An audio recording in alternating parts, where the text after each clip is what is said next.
Good morning. I'd like to welcome you to our second session of the morning. It's titled Breastfeeding, Formula Feeding, and Complementary Feeding. In this session, we will have three speakers, Parke Wilde, Rafael Perez-Escamilla, and Virginia Stallings. Parke Wilde is a food economist at the Freedom School of Nutrition Science and Policy at Tufts University. His research addresses food security and hunger measurement, the economics of food assistance programs, and the federal dietary guidance policy. His current work focuses on the Supplemental Nutrition Assistance Program Healthy Incentive Pilot and the geography of local food retail. Rafael Perez-Escamilla is a professor of epidemiology and director of the Office of Community Health at the Yale School of Public Health and has done substantial work on breastfeeding promotion worldwide. He was a member of the most recent Dietary Guideline Advisory Committee as well as the 2010 committee. Dr. Perez-Escamilla is also a current member of the Food and Nutrition Board. Virginia Stallings is the Jean A. Kortner Endowed Chair in Pediatric Gastroenterology, Director of the Nutrition Center at the Children's Hospital of Philadelphia, and Director of the Office of Faculty Development of the Children's Hospital of Philadelphia Research Institute. Her research interests include pediatric nutrition, evaluation of dietary intake and energy expenditure, and nutrition-related chronic disease. Dr. Stallings has an extensive history with the Institute of Medicine activities. Similar to our previous session, immediately following each presentation, there'll be an opportunity for clarification questions from the committee members and consultants. At the conclusion of all presentation, there'll be an opportunity for discussion. If I can remind the speakers that each presentation is 20 minutes, the yellow light gives you an opportunity to conclude your comments in 2 minutes. And may I invite Parke Wilde to come to the podium.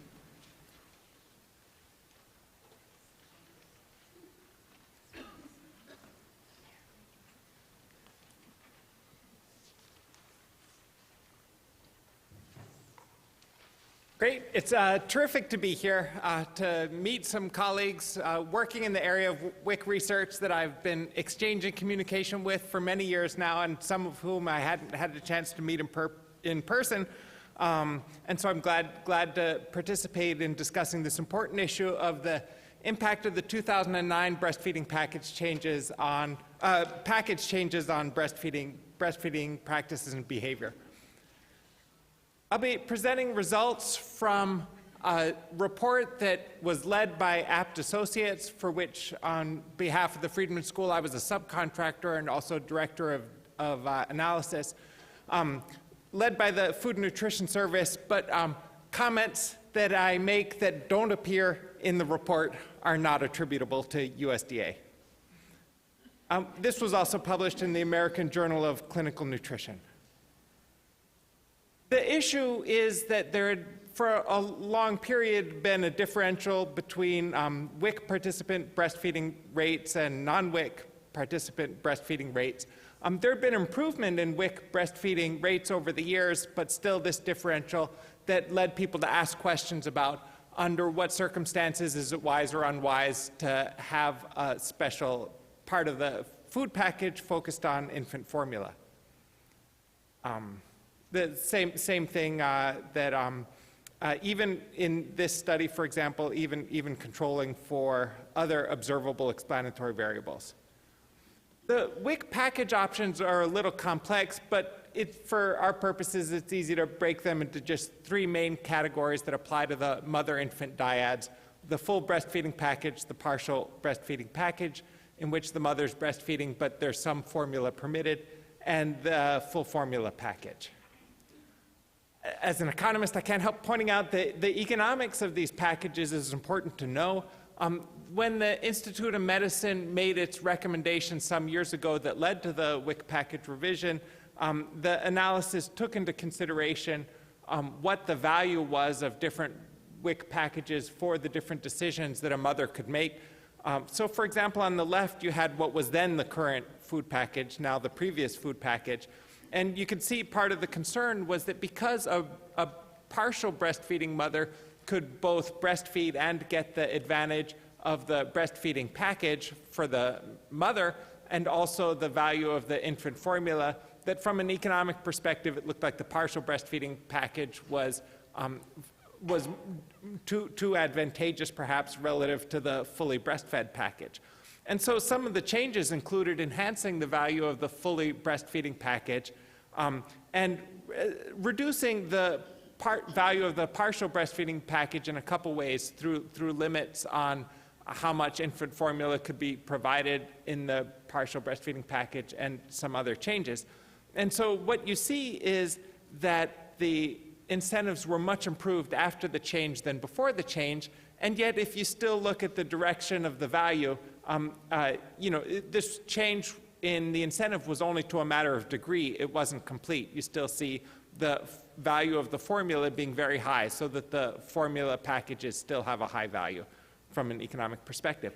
The other thing I should point out is because the main change was a change in the value of the partial breastfeeding package, of course, our impression in advance had always been that this would shift people towards the full breastfeeding package, but in principle, it could push people either direction. If the value of this middle category is lowered, some people might move one direction, some people might move the other direction.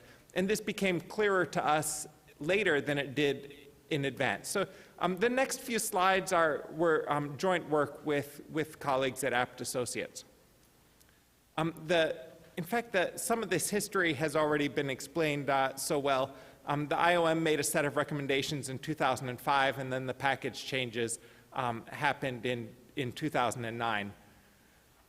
The new package for partial breastfeeding mothers included a limit of no more than 104 ounces in the birth month, and also a limit in the later months. And it included implications for how long the maternal package would be provided. 6 months under the full formula package, 12 months under the full breastfeeding or partial breastfeeding package. Here too, this was an improvement from an economic perspective in what the incentives were from the mother, but we started to ask ourselves later how salient from the point of view of a mother making a breastfeeding decision on day one is an economic advantage that happens between 6 and 12 months down the road. And so that was something that we reflected on more at later stages of the research project. The sample was 17 local WIC agencies in 10 states, administrative data from these 17 agencies, survey data from 16 of the agencies, and the agencies were stratified to be as well as possible representative of the breadth of experience in the United States. So there were several domains that were the outcomes that were the focus of this study. It included WIC participation, which was an outcome of on its own merit. One wants to know whether a package changes participation. But it also it was something that we needed to look at in order to know how much confidence to place in the later domains, because on a per dyad basis, it's hard to interpret changes if the actual population that was participating is also changing at the same time. But we saw no evidence of a change in WIC participation that was attributable to the package change, and so it lets us just use data on the WIC participants. The research design is pre-post, which has weaknesses that you all know, that other things could have changed at the same time that the package was changing, and yet the package change was a strong enough intervention, and the time period between our pre-period and our post-period was narrow enough that we had some confidence in treating the WIC package change as the leading candidate for the outcome changes that I'll be describing. We saw changes in the mother's food package that I'll describe in more detail, and in the infant formula amount that I'll likewise describe. We ourselves did not see a difference in breastfeeding initiation rates, breastfeeding duration, or breastfeeding intensity. The initiation, formula amounts, and food package were well powered because they were using administrative data. The survey data were used for breastfeeding duration and intensity, and so it could be that power issues were involved in not finding results on domains 4 and 5. But basically, I'm going to set those aside and focus on the first 3 domains here. So for the mother's food package, the data source is administrative records, and there were 3 package types that we were mainly interested in, but as we understood the data, there were also 2 categories in the data, which include mothers, dyads where the mother was still certified as pregnant because, of course, they're no longer pregnant, they have an infant, but that they were still receiving the pregnant package for a short period after the infant's birth, and not on WIC, in dyads where only the infant was on WIC. And so we'll look at these 5 categories. And in a nutshell, the results were that in the early months of the child's life, we saw evidence that people were moving from the partial breastfeeding package to both the full breastfeeding package and the full formula package. So I'll just talk you through the left 2 columns here. So this is before and after, where the infant is in the first month of life. The white section at the top shows that receipt of the full breastfeeding package increased from 9.8 to 17.1% of the dyads. 2 levels down below, we see that for the full formula package, receipt increased from 20.5% to 28.5%, and that there was less receipt of the middle partial breastfeeding category. So this is a result that made sense with hindsight, but was mixed from the point of view of what we expected in advance. The scale of the change gets a little smaller as the infant ages, so that by age 5 months, we didn't really see a big effect of the package change. Because it's a pre-post design, it's worthwhile looking at the exact timeline, and the exact timeline makes it seem really quite plausible that these changes are due to the change in the WIC package. You see the timing at month 4 was the implementation month. We had 3 months of pre-implementation data and the remainder of the year of post-implementation data. And you can see that in connection with implementation, there's a substantial drop, for example, in receipt of the partial breastfeeding package. How about actual infant formula amounts? Here, the categories that we studied included no formula, receiving less than this first limit appropriate for the first month of 104 ounces of formula or less, ounce equivalents, or 105 up to the maximum, or the final category is maximum or near maximum formula amounts.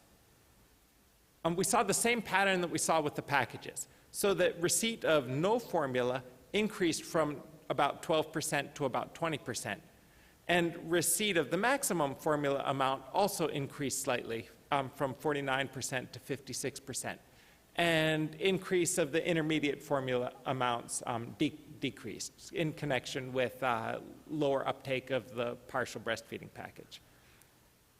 Here's results on breastfeeding initiation overall and by the mother's food package, and I'll just talk about the overall results. Basically, we saw little difference in this short time period in breastfeeding initiation. Breastfeeding initiation is a very big decision, right? And depends on a whole lot of other things other than moderate changes in a WIC package. And so a lot of things are at stake in that decision. And maybe it's not too surprising not to see that move. So this research was conducted in 2011. And let me talk a little about other interesting things that have followed in the same literature more recently. For example, Shannon Whaley and colleagues did research on 180,000 infants in Southern California in the country's largest local WIC agency. That included the WIC package changes, but also some other things at the same time. For example, adoption of no routine use of formula for breastfeeding mothers.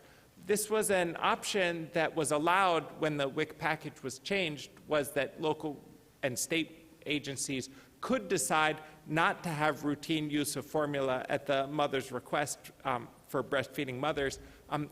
You'd still be allowed to provide formula if there was a medical reason, for example. The new breastfeeding assessment interview tool was adopted at the same time. And so what we're seeing in these results is the effect of a mix of things, including the package change and some other things beside. And I feel that the outcomes are fairly consonant with ours once you look at this closely, even though I think other people's summary of this research suggested that maybe it was intention or a little bit different from the national results. But I feel actually that in a sense they look to me fairly similar. So time 1 is before the run-up to the package change, and most notably before the changes in staff training and education. Time 2 is shortly just before the package itself was changed, and then time 3 is after post-implementation. And you can see the substantial changes in being in the fully breastfeeding category, larger changes than we observed nationally, but in the same direction. But that a substantial part of these total changes might be attributable to educational or training changes, and then part of it due to the actual WIC package change. You also look at the change in formula. Over the whole time period from time 1 to 3, there was a decrease in formula-only WIC packages, but none of that was during the time that the actual package change was happening between time 2 and 3. If anything, it was actually still statistically significant, but small increase in use of formula-only between time 2 and time 3. So here's another important study from New York State, including, again, administrative records, very large sample. There, too, there was the introduction of breastfeeding peer counseling and client-centered counseling as part of the WIC Healthy Lifestyle Initiative, along with the adoption of the new WIC package. And here, breastfeeding initiation, which was the outcome variable that didn't budge in our national level statistics, increased moderately in this New York State study from 72% to 77.5%. So this is reassuring that this, through some combination of breastfeeding package changes and education and other changes, you can make moderate effects even on breastfeeding initiation, which seems to be the more difficult to change outcome variable. Ted Joyce and Reader recently have national data using surveillance data, noted the continued WIC non-WIC gap in breastfeeding initiation, and found that there were increases in WIC breastfeeding initiation during a longer period that included the adoption of the new WIC package, which may reflect broader changes than just the new package implementation alone. And so I felt like their conclusion from that surveillance data national-based study also seemed plausible to me. So where does that leave us? It leaves us with a policy dilemma. And this is a hard topic to present on because the goals are both so closely held and so important of having federal policy that addresses pregnant and lactating mothers strongly encourage breastfeeding is an important public health goal. And so is ensuring that no child goes without the adequate nutrition they need in their first few months of life because their mother can't afford infant formula. So I congratulate you on the hard task and important task you have in front of you. The results left us at 211. This is still one of the slides with my apt colleagues, contemplating whether there could be further change in the economic value of the full breastfeeding package and the partial breastfeeding package relative to the full formula package. And here the challenge is that you can't reduce the full formula package too much without raising this concern that maybe you're not providing formula to infants in their first couple of months of life when they need it. But increasing the full breastfeeding package to make the differential greater could in principle be expensive. And so this, and also, people might need only but so much tuna fish. And so it leaves you wondering if almost there could be other things that would be on the incentive side in connection with the full breastfeeding package. So the other thing we thought about is focus on the pregnant mothers, because we felt like results were different for people who had been or had not been on WIC already during pregnancy, and also the importance of the breastfeeding initiation decision right at the time of birth. So this is now sort of with some years of reflection since, thinking about more policy options still, including considering continued education and environmental change in agencies and hospitals seems potentially important. I'm still, you invited an economist to talk to you. I'm still interested in further exploration of enhancing the value of the full breastfeeding package relative to the full formula package.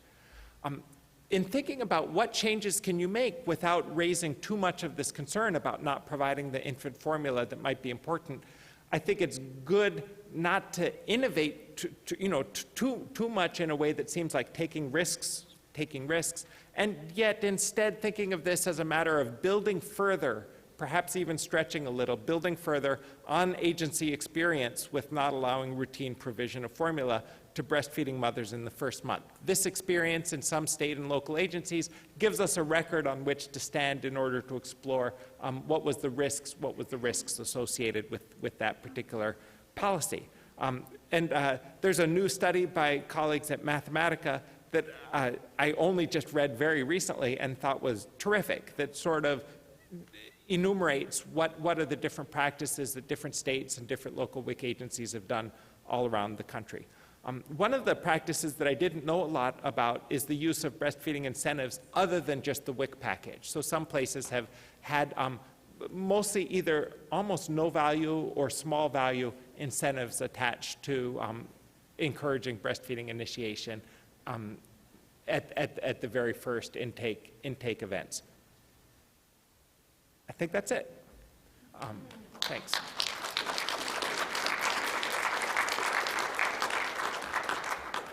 Thank you. Thank you. Are there any clarification questions from the committee or consultants? Thank you. Then may I invite Rafael?